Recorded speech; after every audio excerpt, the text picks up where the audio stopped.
نحمده ونصلي على رسوله الكريم اما بعد فاعوذ باللہ من الشیطان الرجیم بسم اللہ الرحمن الرحیم۔ السلام علیکم ویورز، کیا حال ہے آپ لوگوں کا؟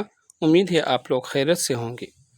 آج ہم حدیث کے بارے میں پڑھیں گے کہ حدیث کے لغوی معنی اور اصطلاحی معنی کیا ہے۔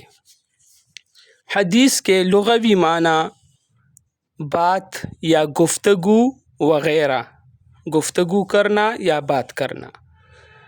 حدیث کا اصطلاحی معنی آپ صلی اللہ علیہ وسلم کے قول و فعل اور تقریر کو کہتے ہیں، نیز صحابہ کرام کے قول و فعل اور تقریر کو کہتے ہیں، تابعی کے قول و فعل کو بھی حدیث کہتے ہیں۔ تقریر سے مراد آپ صلی اللہ علیہ وسلم کا کسی واقعہ کے سامنے ہونے یا علم میں آنے کے بعد خاموش رہنا، یعنی خاموشی بھی تائید ہے۔ یہ حدیث کی لغوی اور اصطلاحی معنی ہو گئی۔